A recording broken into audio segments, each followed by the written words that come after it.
people who believe that the 7-day creation is literal and not metaphorically. And there are also those who believe that the earth is only 6,000 years old. But we know from our advanced science that the earth is actually 4.6 billion years old, give or take a year or two. So with that introduction, I'd like to share with you a paraphrased version of the Old Testament story of creation. In the beginning, God created the heavens and the earth. The earth was unformed and void. Darkness was on the face of the deep, and the Spirit of God hovered over the surface of the water. Then God said, "Let there be light," and there was light. God saw that the light was good, and God divided the light from darkness. God called the light day, and the darkness he called night. So there was evening, and there was morning, one day. Day 2, God divided water from land. Day 3, God brought forth grass, seed-producing plants, and fruit trees. On the 4th day, God brought forth seasons, days, and years. Day 5, God created the great sea creatures and every living thing that creeps, so that the waters swarmed with all kinds of them, and there was every kind of winged birds. Day 6, God created crawling animals and each kind of wild beast and humankind. Here we are at day 7. God rested.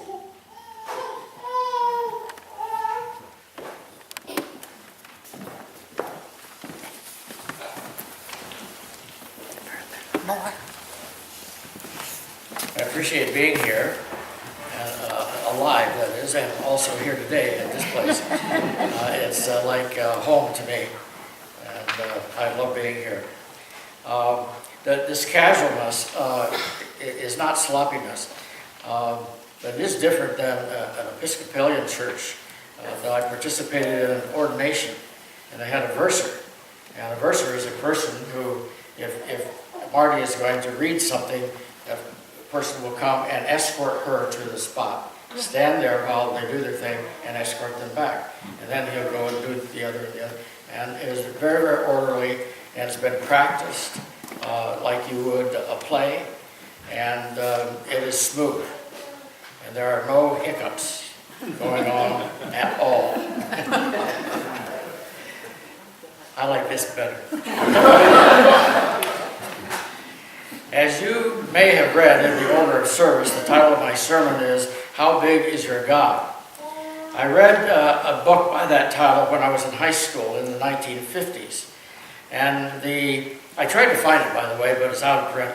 But there are there are other books now, including a children's book by the same name. So if you go on the web and look it up, you'll see what it is. What I don't care about it is that whoever is writing the book kind of interprets God in their own way, and often in a fundamentalist way by saying, this is the real God, and your God either is a figment of your imagination or doesn't exist in some other sense of the word. And of course, I don't like that exclusiveness that we are right and everybody else is wrong. Anyway, the book was based on 2 scriptures. They're very, very brief. Ask and it will be given to you. Seek and you will find. Knock and the door will be open. For everyone who asks receives. Everyone who seeks finds. Everyone who knocks, for them the door opens. I really like that. It's a great invitation to get what you want in life. The other one comes from the book of James, and it's more parental. You do not have what you want because you do not ask God, and when you do ask, you ask in a wrong way, because you want to spend what you get on your own pleasures. So we say, I would like to be a multi-millionaire, but we should be saying, may everybody in the world be healthy, wealthy, and wise, not just me. So today's sermon is about the Almighty, and we are not here to try to get more stuff from the Almighty. That's not what it's all about. What it's about is understanding the divine better so that we are in more awe. So if I were subtitling this, it would be, how big is your God? And in search of awe, which is, we can get it. Now, part of what I'm going to say here comes from a church father way back in the 400 or so. And I was unable to find the quote. And so I give that person credit for it. Now, when I heard it first in the seminary, the professor was really quite good. He said, the church father gets credit for writing this because he actually wrote it down, but he may have heard it from his wife. We didn't get any credit at all. Linda and I were back east a few years ago, and there was a church there, and we went into the graveyard, which is around the church. And there was this big thing that said, Pastor so-and-so, so-and-so, and then on the side was a little bitty one, and it said his wife. That was it. So that may have happened without quite a bump. The creators of existence. Now, I have added the S on the word creators because, as we'll see in a few minutes, thinking that there's only one thing involved in this creation, and it happened in 7 24-hour periods, to me is not to be taken literally. The creator of existence is above all thoughts that can be thought. That's pretty good. Above all words that can be spoken. Above all imaginings that can be imagined. Above all descriptions that can be given. Above all adjectives that can be used. And above all dogma that can be claimed. These are the reasons I refer to the creator of existence as the great mystery.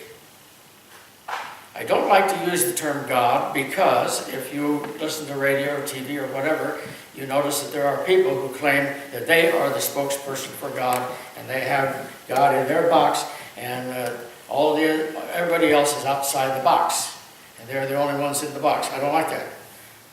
For the last 30 years or so, I've been seeking a hit of awe from time to time.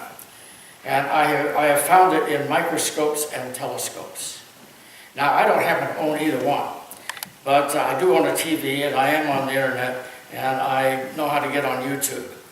So what I'm suggesting as homework, all right, home play really, is when you get around to it, go to the search engine and type in various things like the smallest thing in existence. You get to see stuff like that. I took a look a couple of days ago preparing for this. You can see DNA, you can see atoms jumping, but the ones that I like even better are the ones of the tiny animals. And they look like big monsters, when they're blown up 100 times.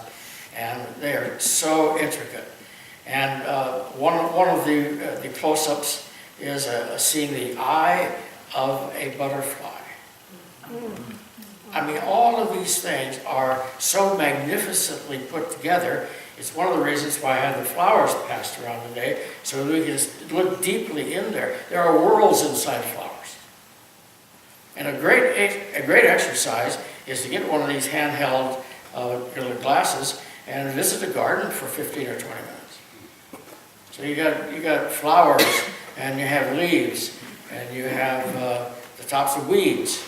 I mean, anything is there, and awe is the only thing that comes out of it. Now, in a moment, we're going to see a video. Is that up yet, or? No, you'll have to start it. Now, listening to the statistics is tough, but don't worry about getting lost, because we're going to see stuff, and it'll all make sense. If we were to travel around Earth at the equator, And we would have to go 1,037 miles per hour to get around in 24 hours. Okay, so it's a pretty big place, especially when you compare it to us. You know, humans are between 2 and 8 feet. And so, you know, we're pretty small potatoes when it comes to being on this earth. So now here we have the earth. Our sun is so large that it could contain 1,300,000 planet Earths. Right? I'm going to say it again. By the way, I looked this up in 5 different ways, and they're all the same, come from different scientists and so forth. Our sun is so large that about 1,300,000 planet Earths can fit into it. Wow. That's amazing, isn't it? And what is even more amazing about it is if on a foggy day, you can actually see the sun. Or even better, go onto YouTube and you can actually see the sun having been videotaped. And it is a live place. Big explosions that go thousands of miles. Now, here's another one. Presently, this is the largest sun that is currently known. Now, I've been doing this now for 20 or more years. And in the last 10 years, 3 larger suns have been found that weren't found before. So if we keep this up, because of our telescopes, how they are improving, there are going to be bigger ones than I'm talking about today. All right, here's the largest one known at the moment. You could fit 9.3 billion of our suns into the largest star that is known now. Oh my. Yeah. Say it again. For the largest sun that we now know exists, we could fit 9.3 billion of our suns into it. That is staggering. I mean, it's like, how do you even think about that? You see why this is awesome? Now, the largest black hole. This is really fun. The supermassive black hole has a mass equivalent to 17 billion of our suns. I got to wrap that around again, all right? The supermassive black hole, that is the largest one we know about today, has a mass equivalent to 17 billion of our suns. So we're in a big place. We're in a big place. Now we're going to listen to a 4-minute video.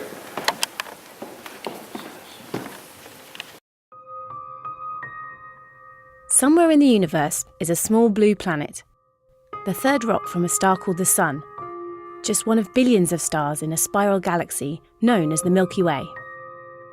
But where in the universe is the Milky Way? A team of scientists gathered data on more than 8,000 of the galaxies that surround us. They mapped each galaxy's position and movement in space. And, for the first time, they've shown that the Milky Way is part of a much larger system of galaxies, a supercluster that they have named Laniakea. The Milky Way is nested in the furthest reaches of this structure, on the outskirts.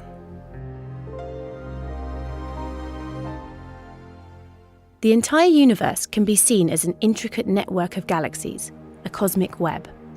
Some areas are almost empty, dark voids.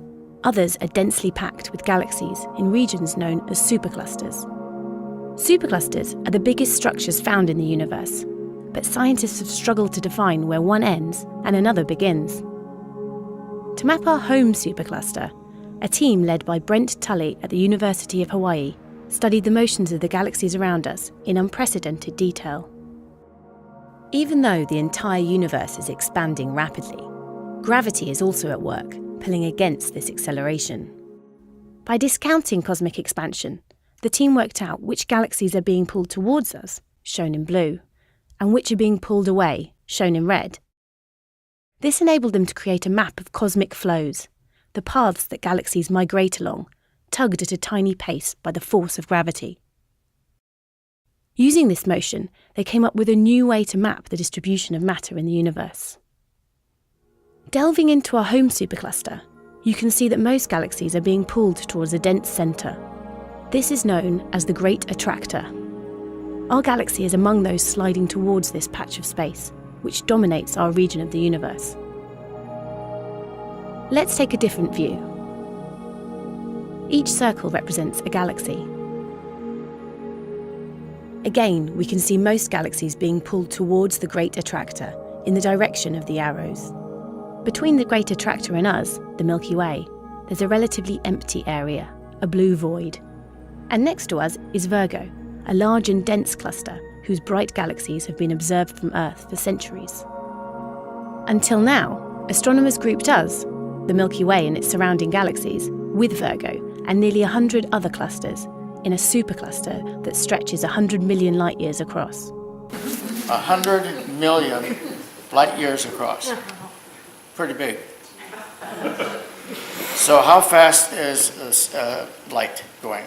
186,000 miles per second. 186,000 miles per second.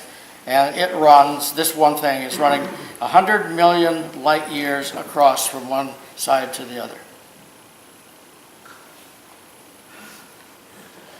But using this new technique, we can see that this is just the tip of the iceberg. This cluster of clusters is merely an appendage of a much larger supercluster, more than 100 times bigger and more massive. Okay, over 100 times more massive than our little part of the world. But how did the team know how to redraw the boundaries of this cosmic map? Here's our supercluster in black and a neighbouring structure, Perseus Pisces, in red. Scientists defined the boundary as the points where the flows of galaxies diverge, like water dividing at a watershed. This is where neighbouring structures shear apart. This is the first clear definition of a supercluster. Laniakea means immeasurable heaven in Hawaiian. Immeasurable heaven, what a wonderful title, huh? If you have a child, that'd be a great name. A fitting name for the vast community of galaxies that we are a part of. So now we know that on the edge of a supercluster called Laniakea, in a galaxy called the Milky Way, around a star we call the Sun, there is a small blue planet, our home. Okay, over here you see where we are, just that little spot there in this massive thing.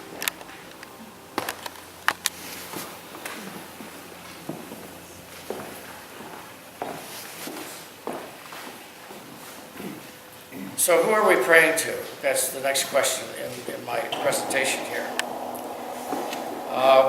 When I was young, I was raised in a fundamentalist church, and it taught a contradiction, and it knew it was a contradiction.